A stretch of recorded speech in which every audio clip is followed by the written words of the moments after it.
Become a sustaining member of the Commonwealth Club for just $10 a month. Join today.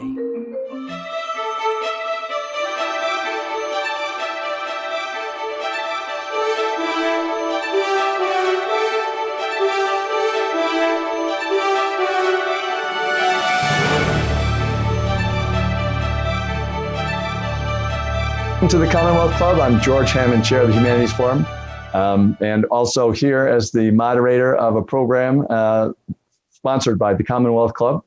To speak today, we have John Judis, the well-known political commentator and political theorist, and he has a new book out, The Politics of Our Time, which is a lot of very interesting ideas that we're going to go into in just a second. But first, I'd like to welcome our online audiences. We've been doing these programs for well over a year now, have, I think, more than 500 programs online. And we are thinking about making, live programs. We're thinking ahead just in the next couple of months, but we are still going to keep doing our online programs until we can reopen live at the Commonwealth Club's offices at 110 the Embarcadero in San Francisco. So welcome to another one of our online programs, our virtual discussions with authors. And John is with us from the East Coast. Where are you located, John? You're in New York, right? It's Silver Spring, Maryland. Oh, Silver Spring, Maryland. Okay. Been here for a long time.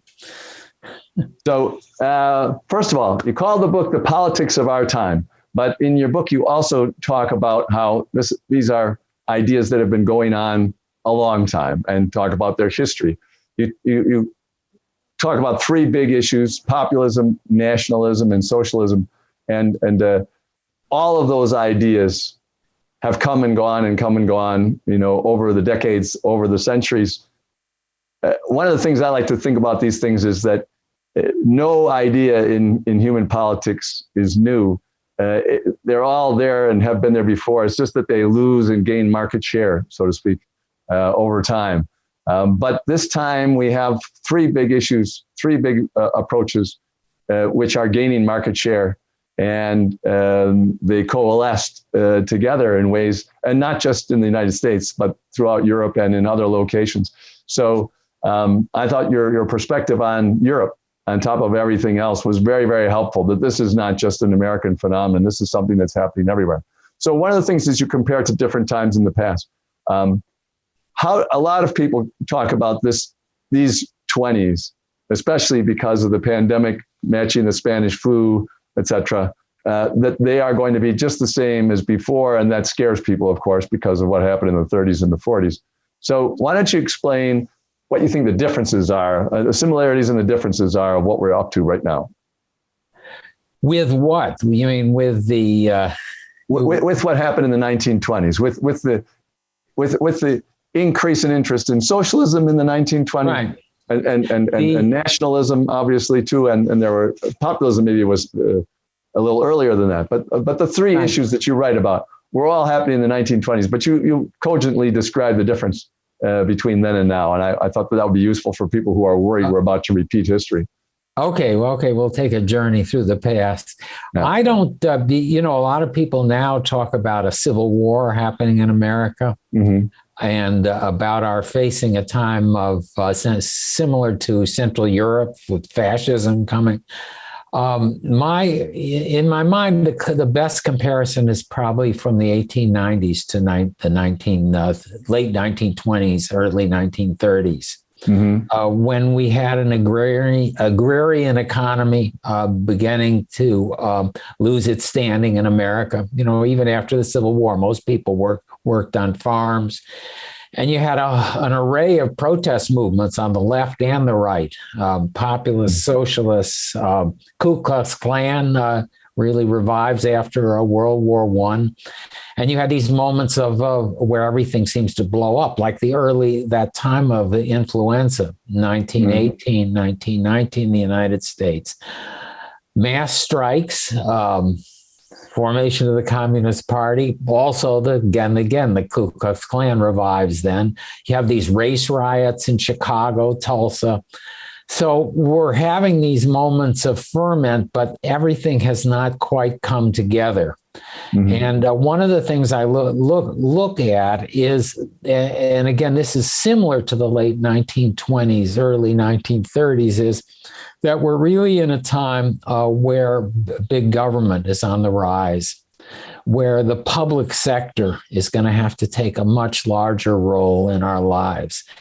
And, we see that with the pandemic. We see it with climate change.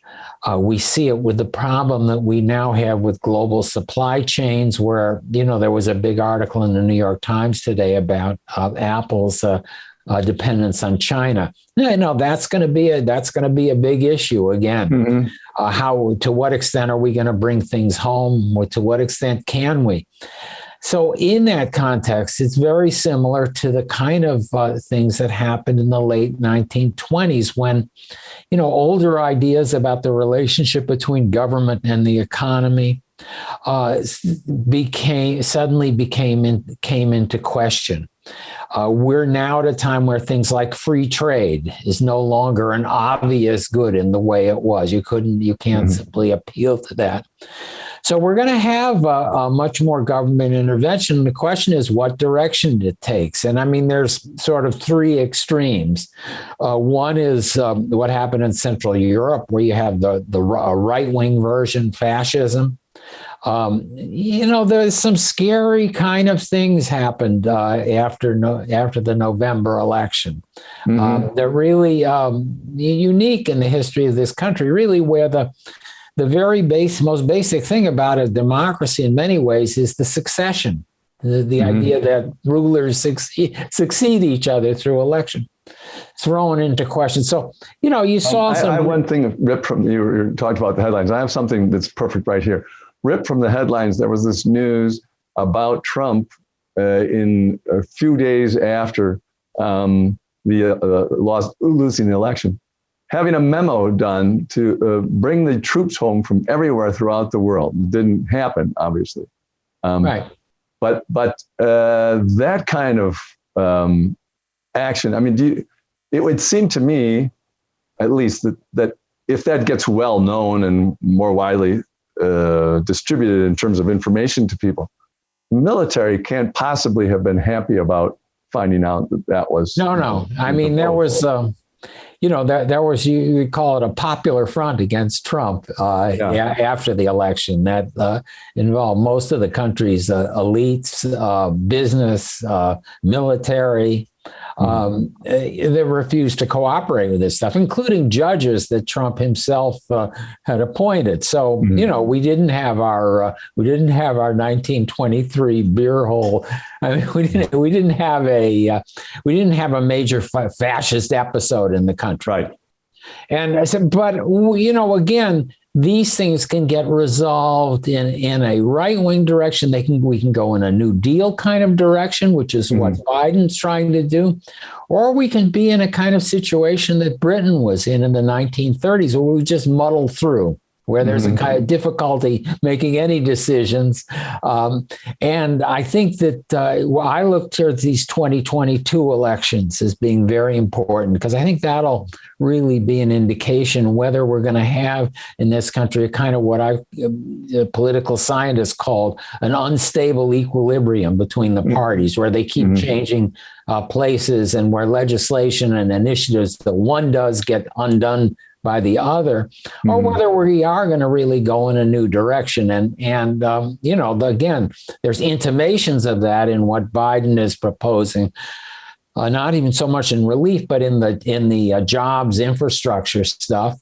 But we'll have to see, because if the Democrats lose the Congress, if they lose even the House in 2022, he's going to be stalled, and it's going to be like Obama was from 2014 to 2016. Again, we're in a kind of critical period, the way we were in the late 20s and the way Europe was as well. But it hasn't resolved itself. We're in the middle of it right now. Well, let's do a little more history then. You had some very interesting observations about, we'll talk about populism first. You had some very interesting observations about both Huey Long and George Wallace. And one of the things you said about George Wallace, I had not read anywhere, which was that he really wasn't such a strident racist when he got started, that he actually did it for political reasons more than anything else. Maybe not anything else, but at least he had mixed motives about it. And I was wondering how many populists, that are, that stoke the racist fire, do you think are actually sincere about their racism, and how many do it just because it's good politics?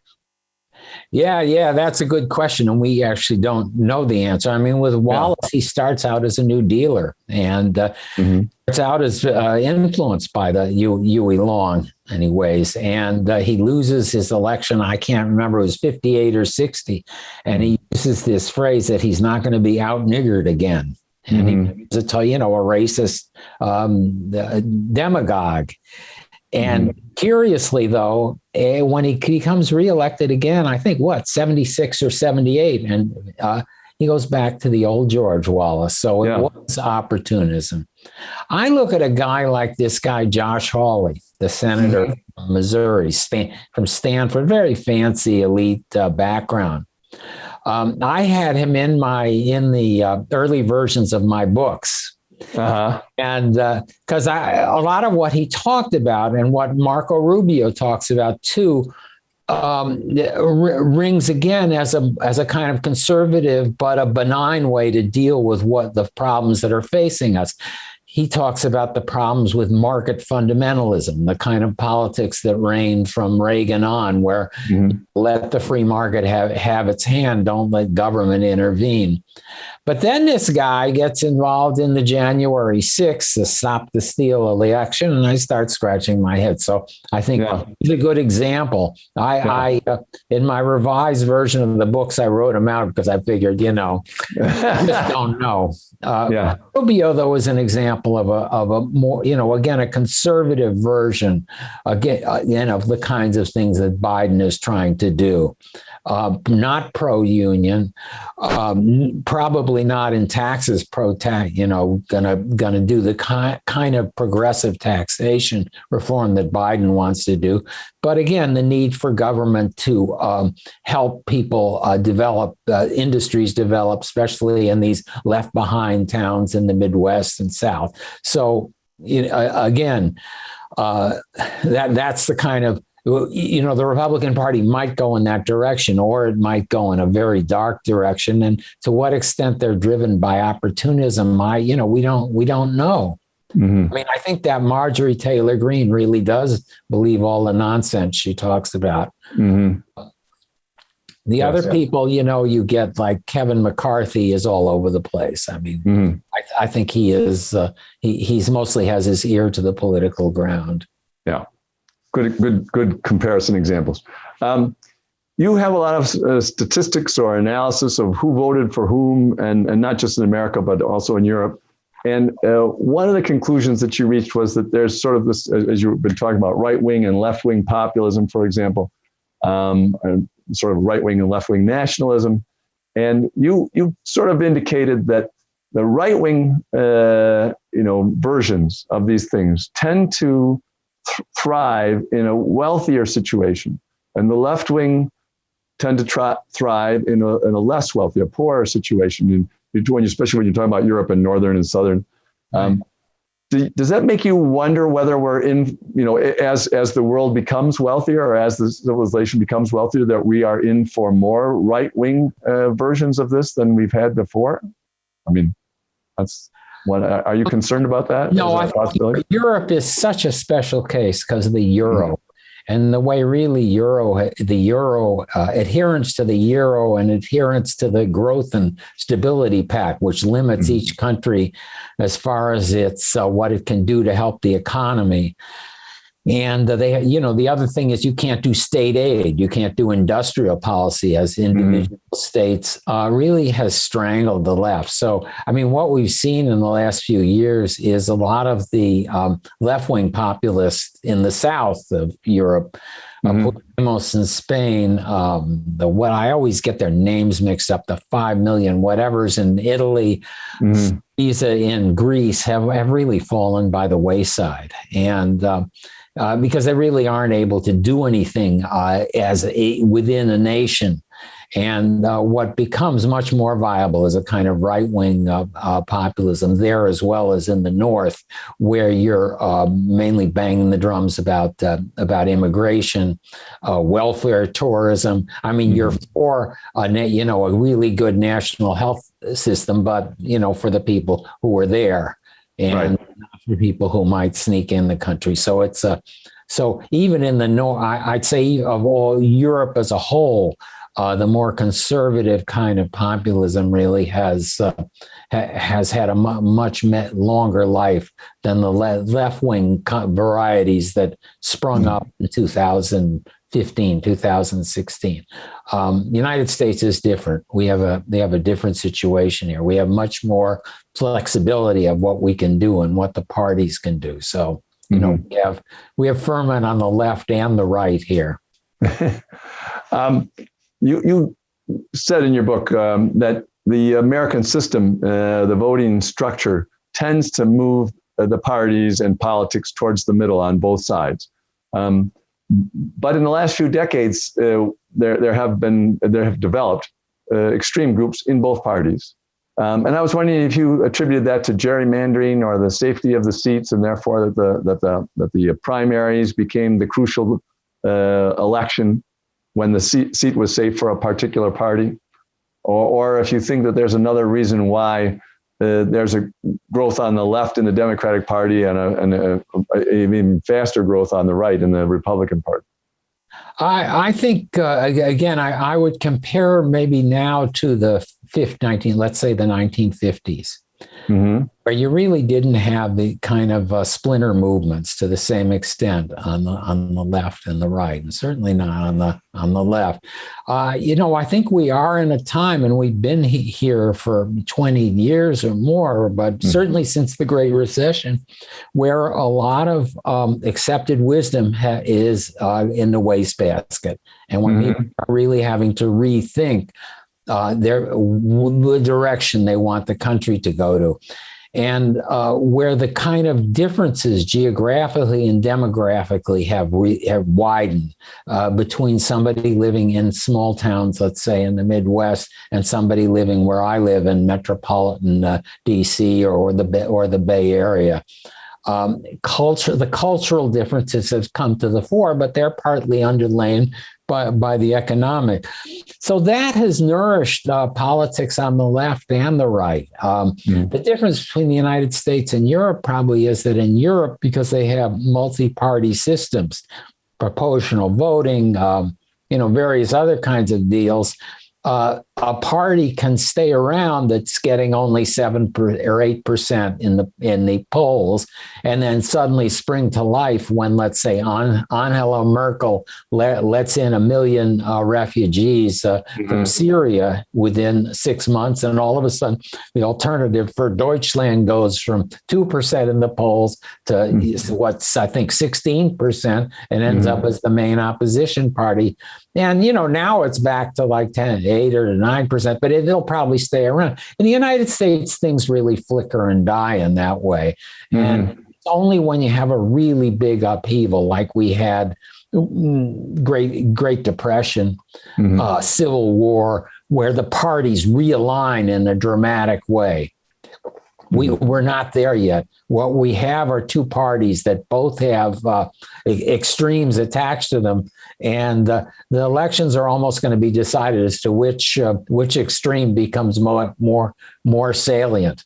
I mean, one of the reasons the Democrats did well in 2020, and they won, let's say, in a state like Georgia, where they won 2 Senate seats, was that people were identifying Republicans with Trump, who was, believe it or not, very unpopular guy. I mean, with 3% unemployment or something in 2018, the Republicans lost the House. So the Trump became salient, and if he ran again in 2024, that would be fine. If on the other hand, people mainly are voting on the Democrats as identified with causes like defund the police, then the Democrats could be in trouble. So I mean, we vote both sides. I'm a little more sympathetic to the left than the right, but there are a lot of problems with the extremes on the left. And you can look at Portland, Seattle, and places like that really where the protests that were entirely justifiable descended into mayhem and looting and into demands that turned out to be totally dysfunctional. To see the kind of potentials that we have on the Democratic side for a kind of craziness that could again identify the Democrats with that. So that's the kind of stalemate we're in right now. Well, you're more of an analyst than a prophet, I'm sure, but. What's going on in Israel right now, of course, has brought up another split in the Democratic Party. And I was wondering if you thought that was going to, become stronger and stronger, and whether that was going to affect Democratic politics here. No, I don't think it'll affect Democratic politics that much. Mm-hmm. I mean, it'll affect fundraising to some extent. I'm I'm Jewish myself, and I wrote a book on Truman and Israel, and I have my extremely strong feelings about it, and my feelings run pretty much along the lines of Sanders and the people who are who want to see us use our whatever powers we have to force the Israelis to find some kind of peaceful resolution to what's going on there and to end the occupation. But that part of the world has less and less influence on our politics here. And the reason is because oil is not as important. We're relatively self-sufficient. 50, 60 years ago, it was an enormous deal. Now it's more going to get fought out. Dearborn, Michigan, with a lot of Palestinians are going to be very mad if Biden ends up not doing anything forceful. In New York City and parts of Orthodox New York City, or my neighbors in Kent Mill are going to be mad if he puts a lot of pressure on Israel. But I don't think it's going to be a decisive issue in American politics itself. Well, let's go, since we're just in foreign policy, in your portion on nationalism, I thought you did a great and concise job of explaining where our U.S. foreign policy stumbled seriously time and time again, especially in the Middle East, when we were just talking about that, but in Russia and China. And I'm always reminded of, not that we did something that caused Japan to engage in World War II directly, but that we handled the whole situation so stupidly from 1900 until 1930 that we certainly were a proximate cause or whatever. Just something off to the side. And it seems to me that you had a very good beat on both what we did wrong in Russia and China and what their nationalism. If we don't take it into account, we're just going to keep getting it totally wrong. And I really love to hear you, tell everybody your perspective on both of those issues. Oh boy, yeah. Yeah, even if it takes the rest of the hour, I thought it was. No. It's the most crucial, I think, part of the knowledge about of where we could go wrong dealing with both Russia and China in the next 20 years. Is we certainly don't want to repeat what we just have done for the last 30. Well, during the Iraq War, I wrote a book called The Folly of Empire. That was about the lessons we could have learned from Theodore Roosevelt and Woodrow Wilson, both of whom started out in some senses as, especially Theodore Roosevelt, as proponents of American imperialism, and ended up in different ways seeing that what could go wrong. But that kind of evangelical vision of America, of what we can do and what it's possible for us to do, has functioned in such a way as to get us into situations where we really don't appreciate other countries and what their national interest is, and other people and how they see their own destinies. And, the obvious thing, and what sparked me to write the book at the time, was Iraq, where we thought that, I didn't think so, but the people who were in charge in Washington thought that the American troops would be greeted with, flowers and confetti and parades and stuff like that. Instead, we got into a, decade-long war. Russia, early 1990s, Cold War ends. We get into, again, this kind of evangelical, and I'm not using it in terms of, the modern Protestantism, but again, the idea of America as a new Israel, as an example of changing the world. We get this idea that we're a unipolar world, and that we can really change the world according to our image. Mm-hmm. We don't appreciate Russia, so we go ahead, contrary to what we promised to Gorbachev, and expand NATO, and we're still living with the results of that.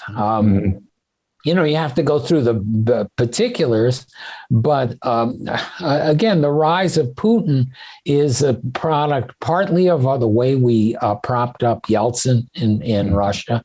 And that was, again, based on the idea that we could bring some kind of free market capitalism to Russia, which descended into a kleptocracy. And partly on the idea that Russia wouldn't mind if we kept expanding the reach of our alliance to their borders. So, both these things lead to Putin's rise as a nationalist.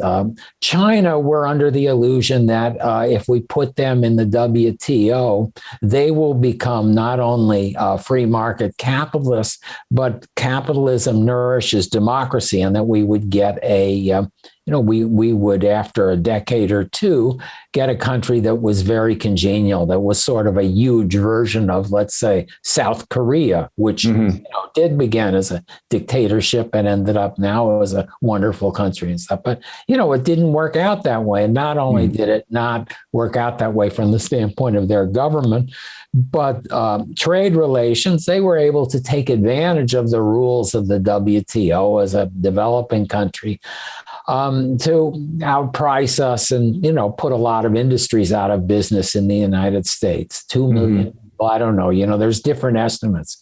But again, that contributed a lot to the rise of Trump.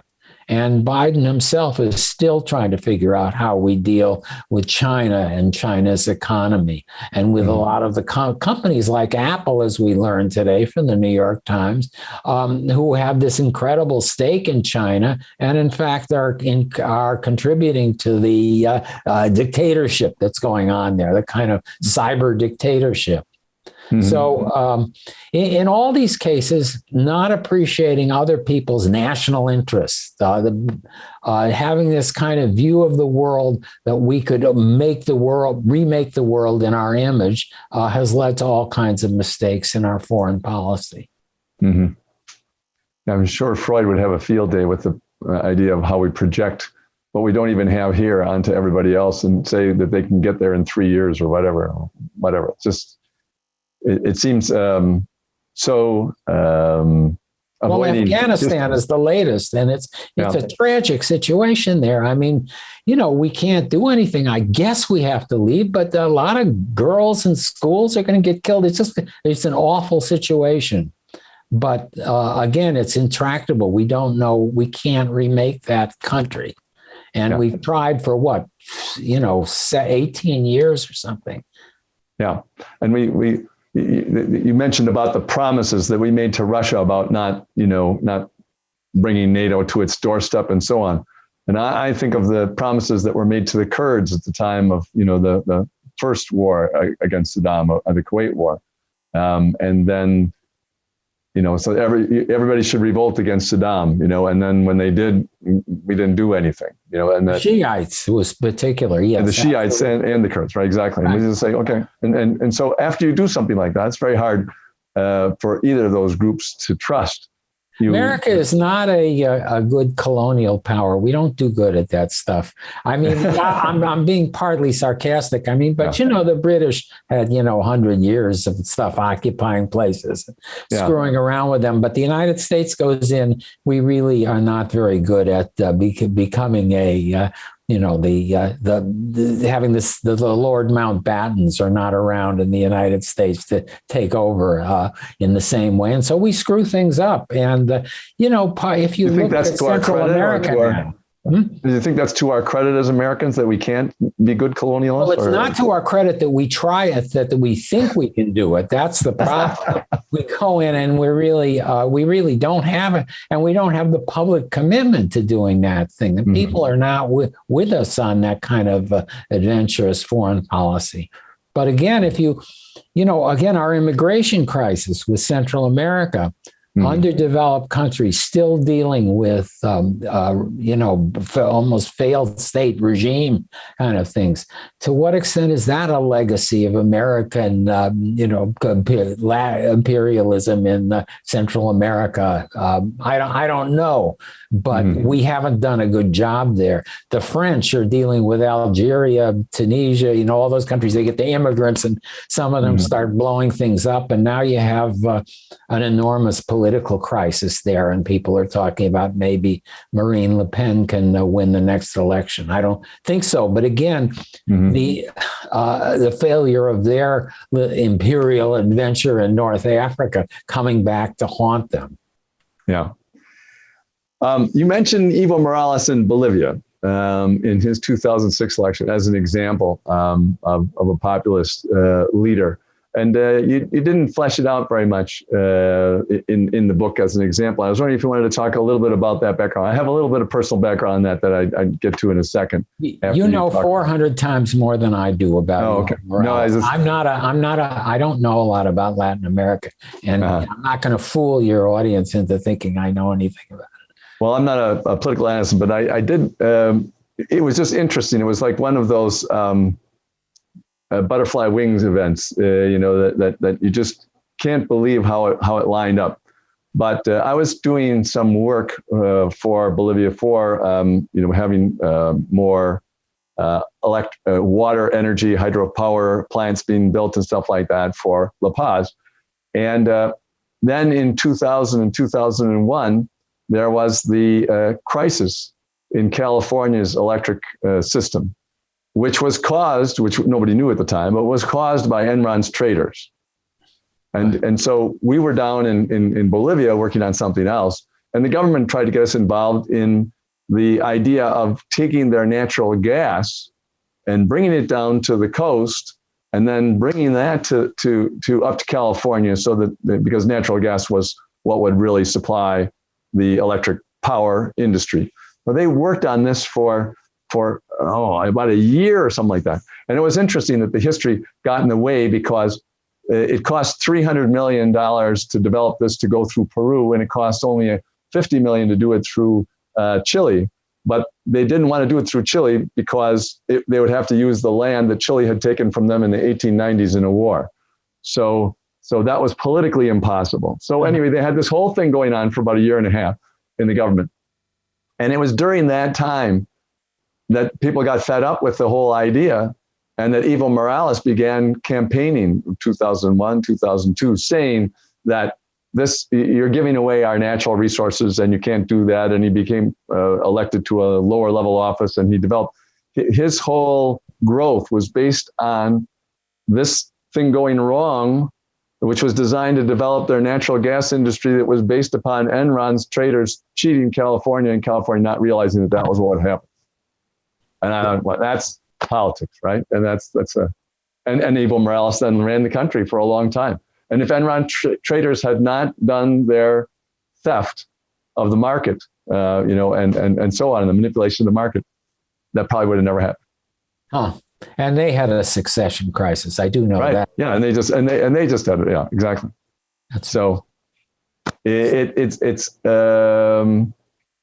as you say, there's always got to be a catalyst for things to come out. There's the events keep moving along in a certain direction, but something has to catalyze it to make it move in a different direction. So last time we talked about the last portion of your book on socialism, but I think it's really useful to go over again some of the big principles that you lay out, because you talk about how socialism has a lot of different strains, and you talk a lot about Bernie, of course, and that was we last time we talked, it was before the election, and Bernie was still in the election process.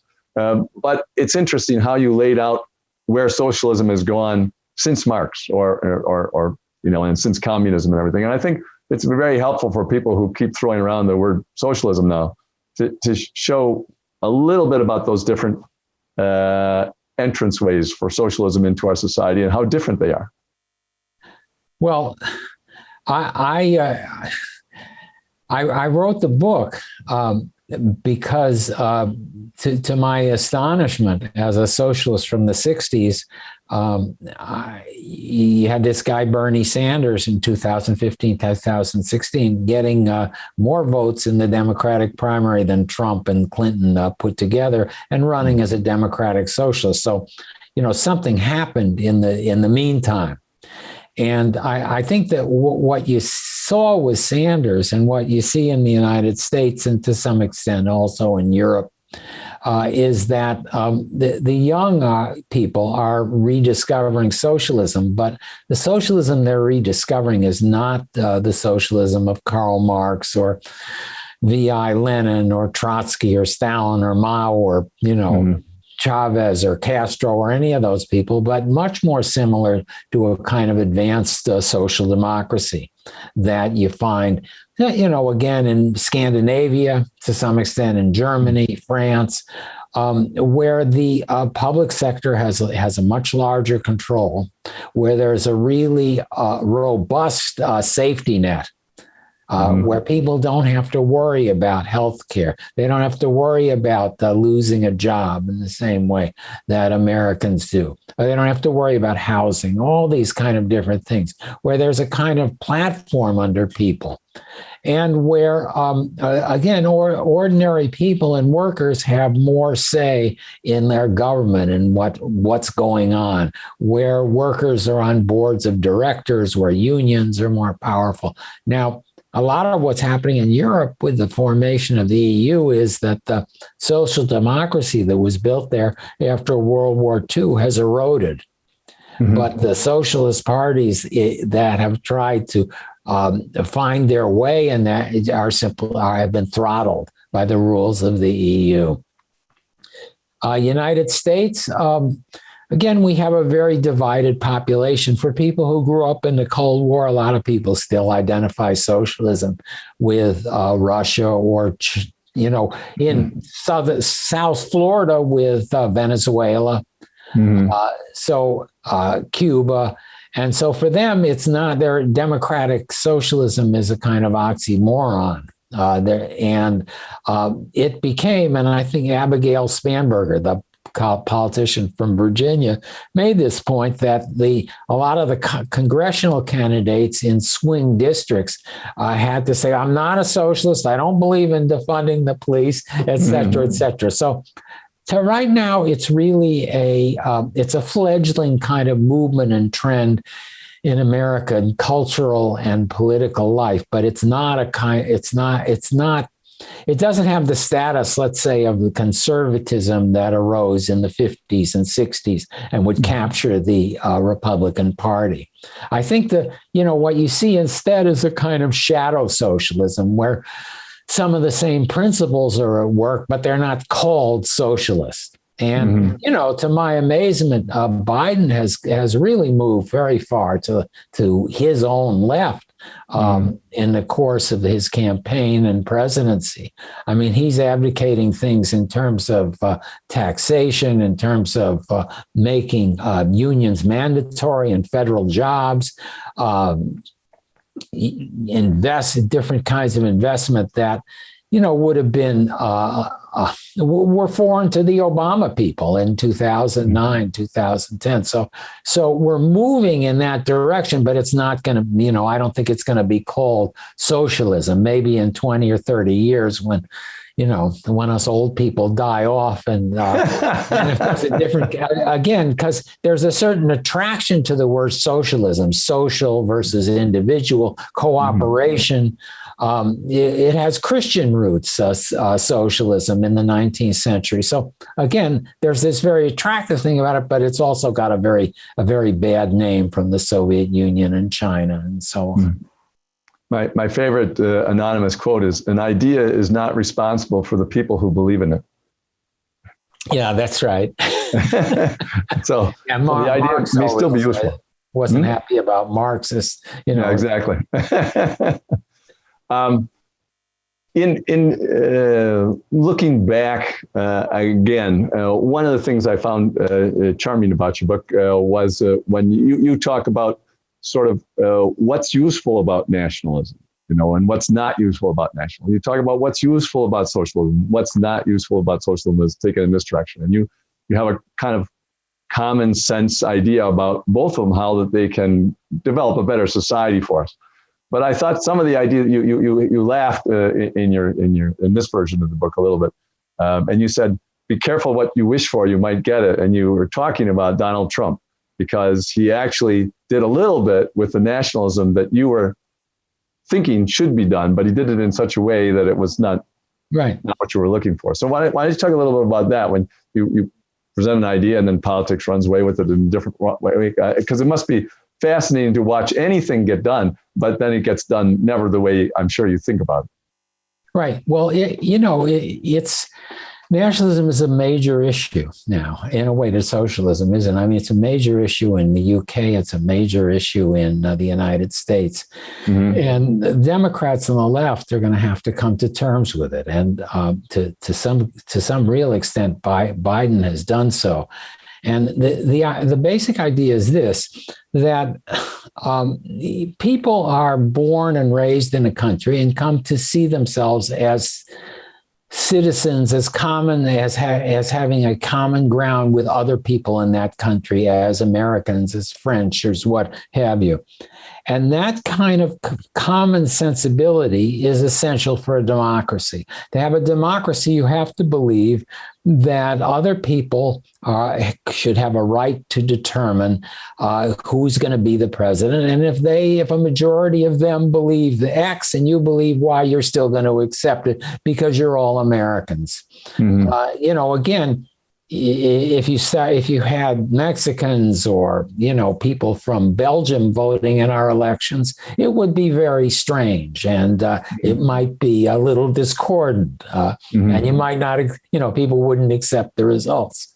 If you have a welfare state, if you have a state where you're going to give unemployment insurance to people, where you're going to give them old age insurance, I have to be able to believe that the taxes that I'm paying are going to go to somebody that I'll never know, I'll never see, but, who's worthy of getting them because that person is also an American and is also paying taxes, or if it's not paying tax because they're, got hit by a car or whatever, got their hands, mauled in a machine. So you have to have this basic kind of national trust and feeling. And a lot of the problems we're having in the United States and Europe and the UK is because that kind of common sentiment is fraying. And it's fraying in, obviously in two extreme ways. On the one hand, you get, white nationalist crazies. And on the other hand, you get people that saying, well, the American Revolution was crap. It was really made in order to promote slavery. And that America is basically a racist nation. In other words, nothing good about it. When I went to Britain for the labor conference before the election, I was just amazed at how the people were running down their own country, and blaming it for climate change because it started the Industrial Revolution, thinking that it should pay reparations to all these different countries. You again.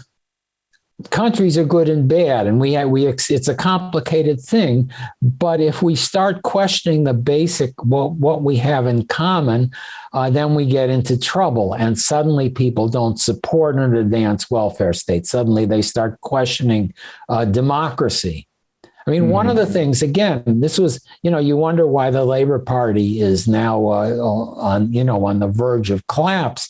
People at their labor conference voted to allow anybody who came from the EU to vote in the national elections. In other words, they wanted, if somebody came over to work, for 6 months, they should be able to vote as the prime minister. Now, that just struck me as crazy because, again, you're violating a basic kind of thing. A nation is for us, for our last 300 or whatever years, the basic unit on which we have to found our democracies and welfare states. And if you start taking that away, you get into trouble. And, that's the kind of trouble that the EU is in, because it's, again, overreached, I think, in terms of what it wanted to take control of. Common trade, customs union, all these common foreign policy, fine. But when you get again into dictating the economic policies of each member country, then you're going to get chaos. And, I didn't get to include the chaos over the vaccine and what happened there with AstraZeneca, but that was a perfect example of, again, the dysfunction of that kind of supranational institution. So, again, nations as basic units is important, and that we have to respect that. But it can obviously go crazy. It can go awry, and that's what happened with Trump and the Mexican rapists and Charlottesville and what have you. We've had a real bout of very malignant nationalism. But that shouldn't lead us to reject the principle. And when, Joe Biden talks about he wants to make a United States, it's united. That's very good. He wants to make things made in America. Very good. Those are good sentiments, and we should support that. So that's my pitch on nationalism. Well, you talk in your book about how it's an outgrowth or a bigger version of the feelings people have for their own families, and maybe the clan, and then moves out to the whole nation. And right. So that significant issues, why you would think bigger cultural issues would matter. Do we all agree on democracy? Do we all agree on this? But actually language, if we all speak the same language, that's probably more important to most people as they would in a family. But your statement about it just reminded me that, a family will invite lots of people to certain things, but other things they're never going to invite anybody outside their family to, because this is just the family and everybody in the family. And they may not even like their family members as much as they like some of the people outside, but they'll still draw the line around their family. So writ large, it seems to me what nationalism often amounts to, in spite of the fact that has both positive and negative elements to it. Right. I use a comparison of, again, if you think of circles, the first family, biological, it's very hard. I mean, people are orphans and things like that, but families are knit together by this biology. At the very other extreme, I'd say, are sports fans. I gave up the Oakland Raiders finally when they moved to Las Vegas. I Oakland for a long time. But you give up your allegiance, even though it's important to people. I mean, I don't think I'm the only one who would. I'm depressed at night when the Chicago Cubs, my baseball team, loses. It's an allegiance, but. Again, nation is closer. Cubs. Obviously, with nation, there are people who emigrate, and our country was, based partly on people who left England. But there is this kind of common feeling and common sentiment, and we have our holidays, Thanksgiving.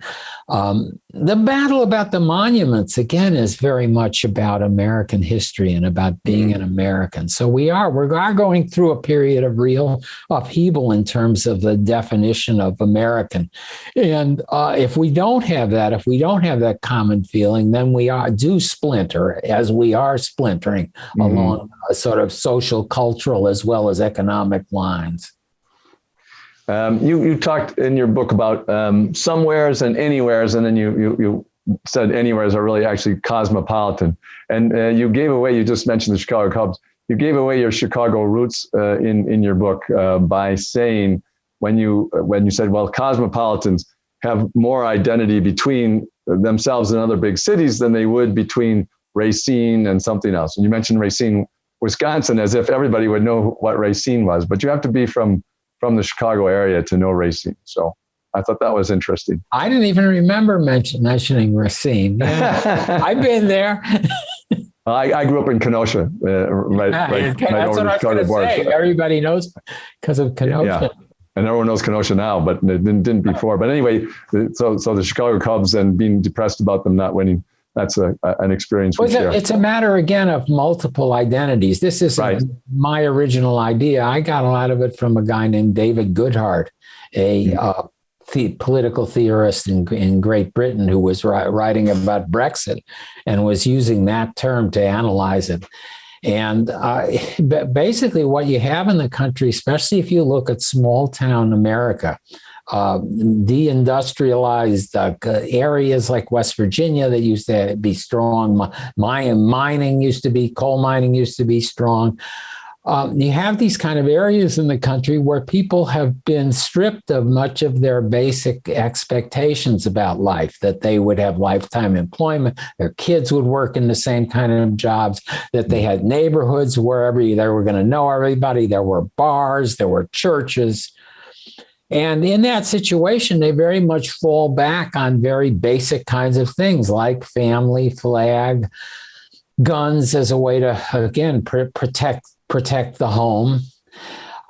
Whereas for somebody who, again, went to a fancy school, was a lawyer at a big law firm and lives in Washington, D.C. or Bay Area, whatever, they have multiple identities. They have their college, and I used to tell a story about when I first arrived in Washington, I used to count in my mind how long it would take before people would tell me what fancy college they went to. And sometimes they tell you also what prep school they went to. They would just sneak into the conversation. But again, their firm they identify with, they have a multiple set of identities. Where, the Union Hall no longer exists in Mansfield, Ohio, where Sherrod Brown grew up, big UAW, United Auto Workers, steel plant, all that stuff is gone. The Union Hall is now a Jews for Jesus assembly hall. So there you go. Wow.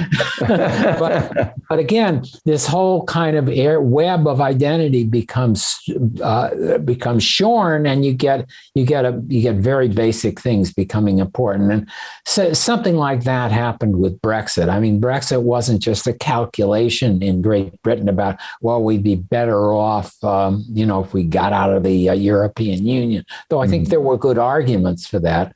But again, it was an idea of nation. We should have our national identity. It was the importance of that.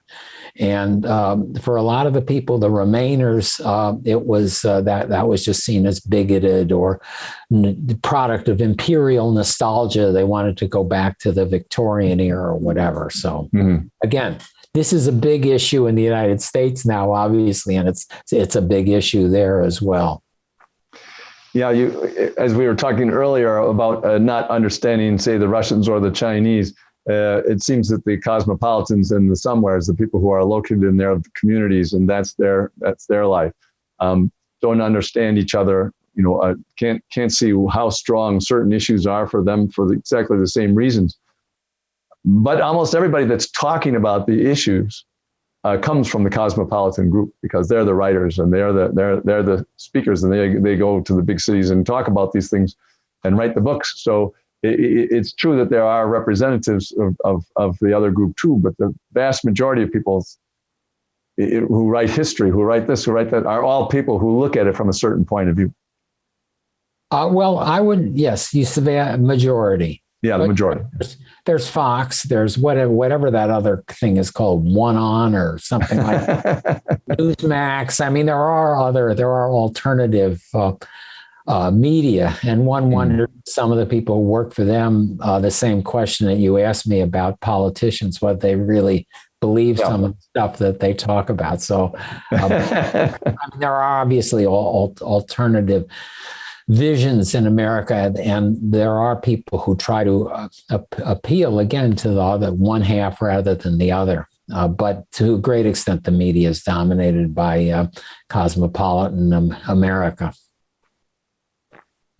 I'd like to ask a question about your writing. You've done so many books writing, and what made you get into writing? And also, you've just finished a really big project, 3 books, and then combine them all into one book. You must have another thing on your plate for the future. So if you could talk a little bit about how you got into writing and then what you're going to do next, that'd be great. Oh God, how I got into writing because probably because I was an only child and had a miserable teenage year, and it's a kind of and I read books a lot, and it's a way of expressing yourself. I think you'll find that same kind of story among a lot of people who turn out to be writers. And before I did politics, I thought I could be a novelist, and I tried out at that for a while, and didn't do very well. And I finally got into writing about politics, but again, it goes back to when I was, 12 years old, 13 years old. Stuff like that. I mean, you have a lot of stories about, lonely girls and the Bronte sisters. I mean, I don't know, but that's the experience of finding some way to express yourself and not being just part of a whole social network again, to get back into that term where you don't have to worry about it. I was introverted, lonely kid. So that was, I think, the basis of how I got into writing. I'm not sure what I'm going to do next. Rui Teixeira and I, who wrote we wrote the Emerging Democratic Majority together, have talked about doing another book together, but I don't quite know. I think we're going to have to wait to see what happens in 2022 to decide. Well, another issue that's a little unusual in America right now that our generation is responsible for is in this last election, almost all the front runners were over 70 years old.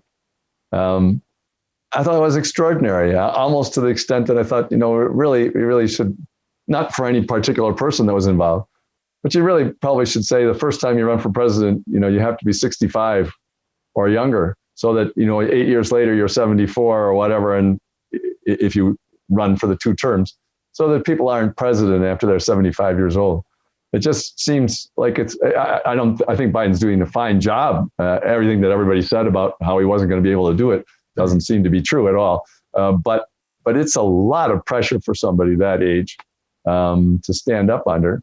And, you can be advisor in the background sort of thing, but it just seems reasonable to set some kind of age limit. I mean, I'm already over the age limit myself. So it just seems like, why it seems like a baby boomer kind of thing to do to just never give up the positions at the universities or in politics. Just hold on to everything. I worry about that, and I worry about that with the Democrats. I think the Republicans are a little better situated there, but I think in the Democrats, there's a real generation gap. And you go from the people who are over 65, Elizabeth Warren, Biden, Sanders, and you have to go back to the real, to see some real fire and interest to the Alexandria Ocasio-Cortez, Katie Porter in California. A lot of younger people, but, in between, the people who are being groomed to be the next presidential candidate, the next Barack Obama or Bill Clinton, it's harder to see. There's been there is a kind of loss, the generation, the party, and it's partly a product of the Democrats getting slaughtered in all these state and local elections. So we don't have a lot of governors and state officials working their way up.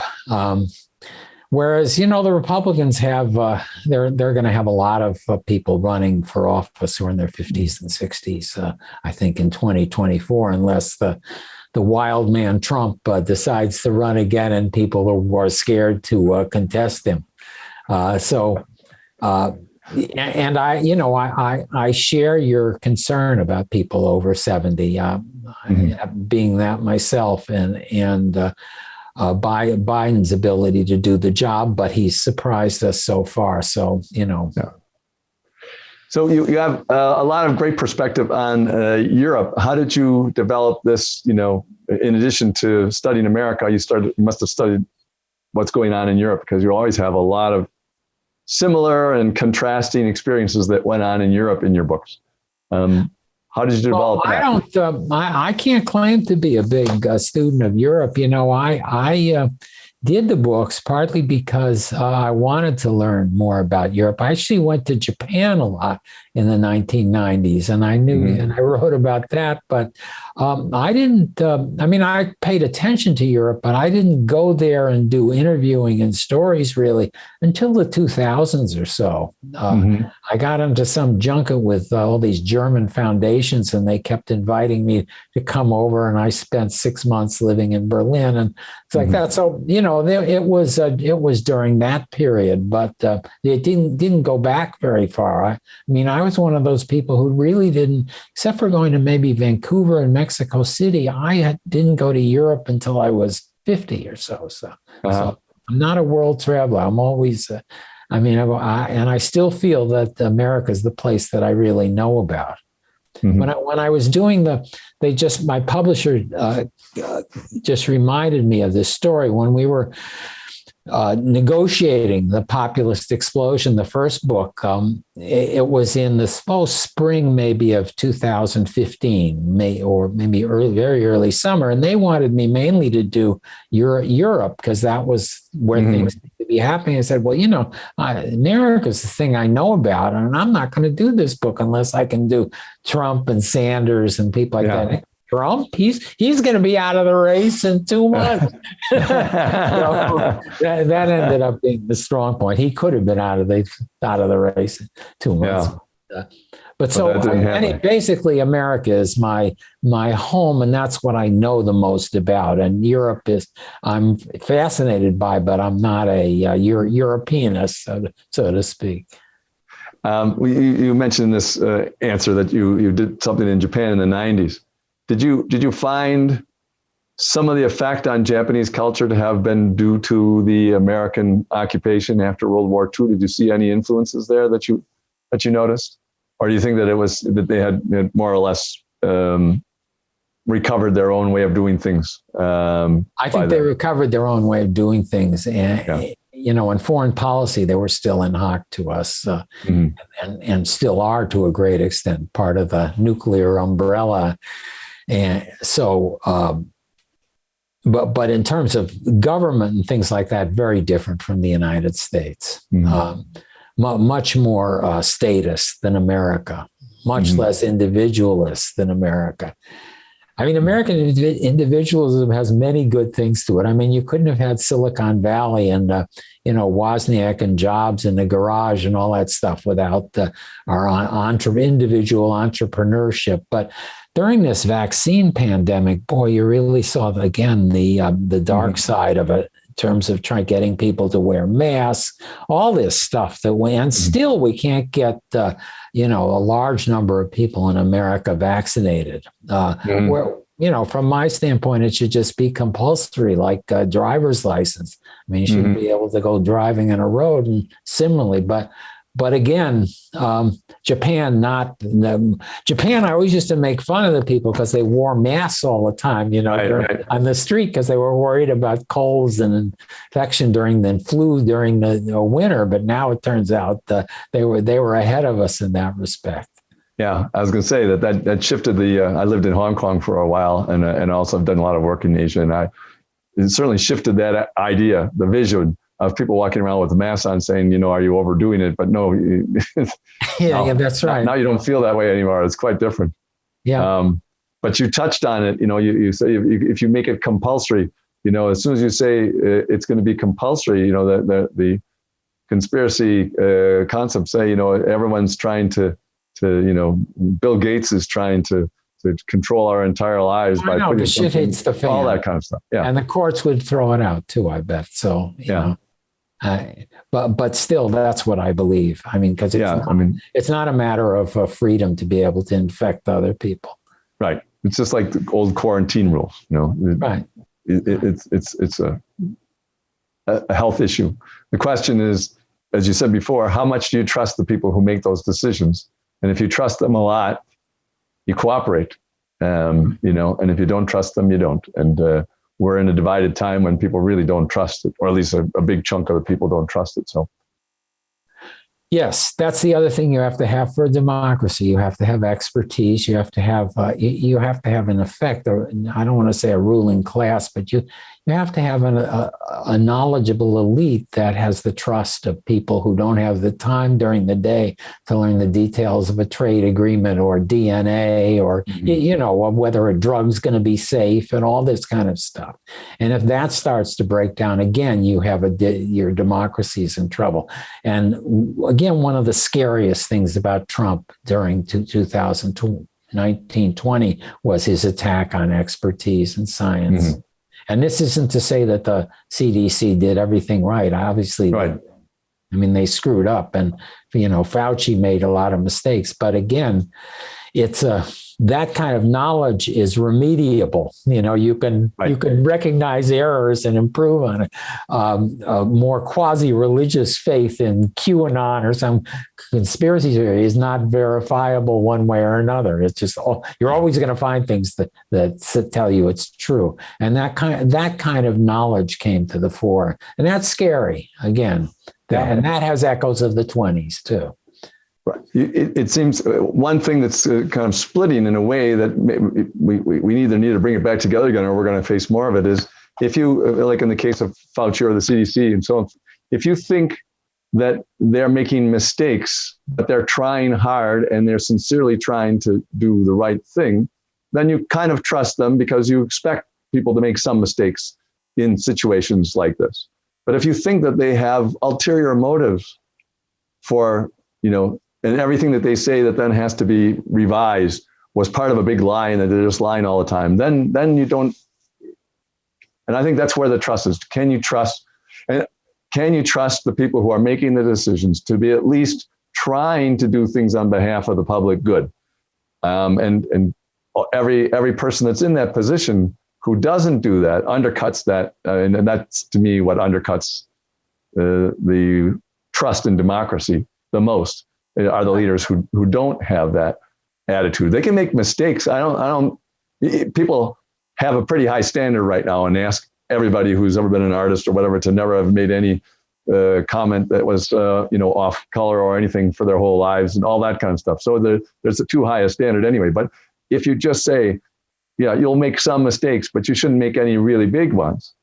Yeah, it was in New York, in business, it was kind of sort of a unwritten rule that if you're really good at this, you err about 2% of the time, and you admit it when you make the mistakes. Right. Anybody who's saying they're right all the time is clearly wrong, and anybody who's making mistakes 10% of the time is not good enough to be doing this job. But somewhere in the sweet spot is willing to admit you're wrong, only making mistakes 2 to 3% of the time. Then you're a top professional, that kind of thing. So.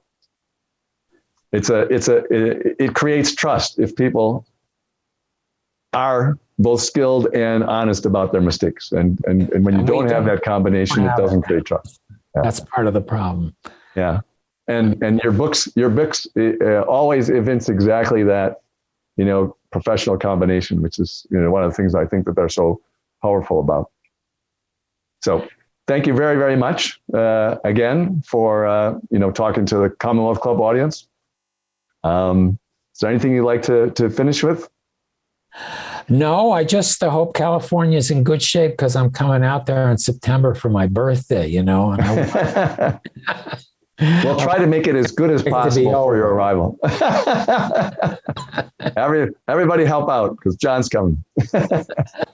All right. So thanks a lot again, John, and thanks again to the audience. And so ends another event at the Commonwealth Club in its 119th year of Enlightened Discussion. Thank you.